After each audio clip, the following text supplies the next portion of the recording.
nothing like the magic of a good sleep.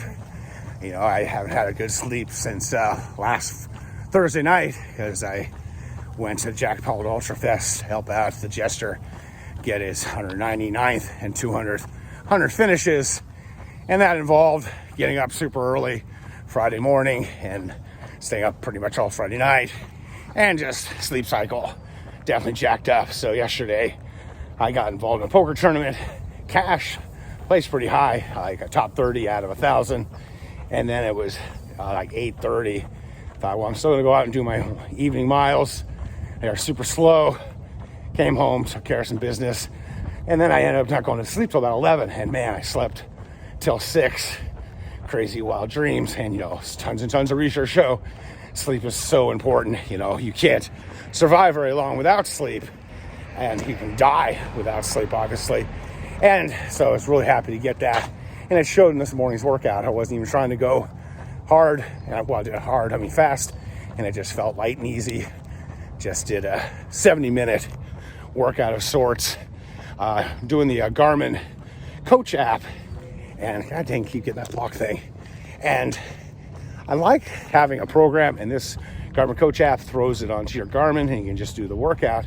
And it's a pretty good workout as a coach myself. I really admire McMillan and Jeff Galloway, Craig McMillan's programs and ideas. And like I said, this app is really good, except for one thing.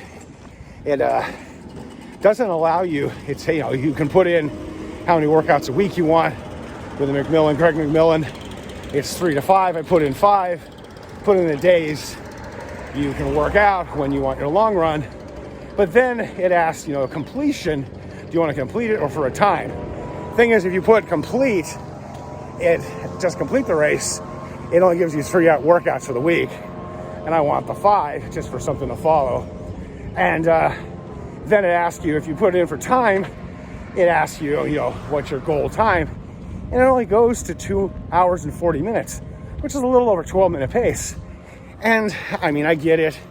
But, you know, that's fairly quick, especially in today's world. And so Garmin is missing out on a lot of athletes. So a lot of athletes, unlike myself, would see that, get discouraged, and not use the coach.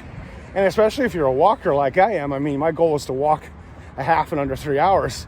And I've gotten close. I've done 3:02, 3:01.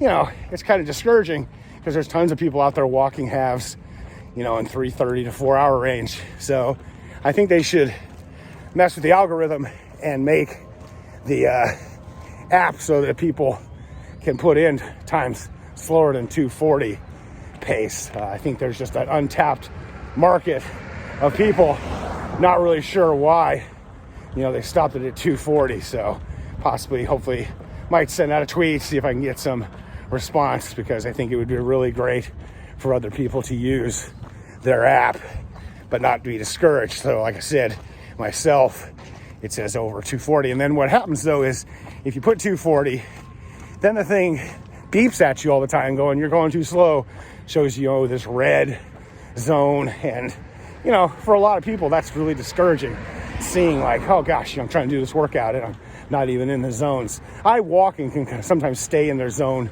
because the low zone for easy days is, you know, 16s or 17s. But, you know, I understand what's going on. But somebody who is like really wants to have some guidance and coaching and isn't a 2:40 or faster half marathoner is not going to be able to use this app or be discouraged from using it. I recently saw this article by Outside Magazine on how to manage exercise envy. And I thought it was more going to be, you know, you yourself, you know, not envying of other people's workouts, which definitely happens. I hear it all the time. You know, non-elite athletes always envying elite athletes, especially how fast they're going. And I'm like, well, that's just genetic ability, but you can still do their workouts. Just don't expect to be doing, you know, look at it not as 100-mile weeks, but as 10 to 12 hour weeks, because that's how long the elites are taking. So like I just did 70, 80 minutes this morning. Well, that's what Kipchoge does most mornings. And then he does 40 in the evening. Of course, he's doing, you know, 10 or 11 miles in that 70, and I'm going to do 4, but that's not the point. So I thought that was kind of the article was talking about being envious of other people's workouts, but it turned out it was more about having a partner, spouse, friend, and they're injured, and how they can't handle the fact that you're not injured and putting in your work. Of course, Blanca and I, for the past, since 2007, have been working out a lot of workouts together. She's gotten into a routine. Of course, when I had my fall, before I went to the hospital, I couldn't keep up with her.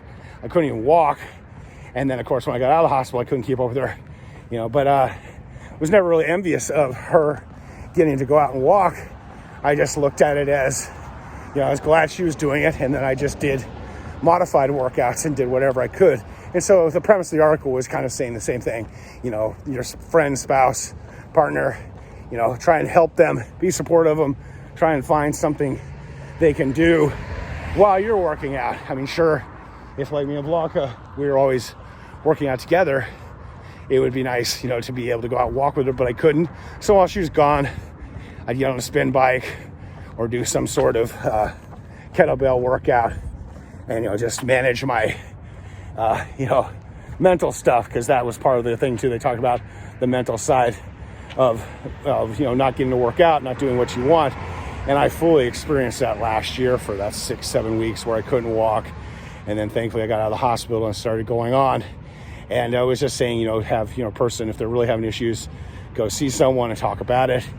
And definitely over the years, I've definitely had that where, friends are injured, you're not injured, and how to help them make it through this, because it is definitely difficult, trying times. As I was saying before, last year was the first time I've been injured really since 1979. So I went 40 years without an injury. I had to take a bunch of time off, with that fall, and then of course hospitalization. So last year I got out of the hospital a year ago to this day, and I jumped in and did the great race across Tennessee, and I actually did the double back across Tennessee as well. So I had to do like 10.3 miles a day, and it was really good to have that as something to do and get me back on my feet. This year I was considering doing it, but I know that I'm kind of compulsive, and I'm thinking, I'm going to probably do 10 miles a day, but I want to get away from that feeling obligated to have to just go out and do miles for a mile's sake. I always have a purpose to workouts, like this morning's was just some easy miles to get the legs spinning, but I think I'm going to shy away from it. Plus, I know me, I would think, hey, maybe I'll do a triple crossing, which would really be nuts. Got to do 15 miles a day. Now, I'm capable of that. For years, I was doing 100-mile weeks, and 14-something miles a day will get you 100-mile weeks.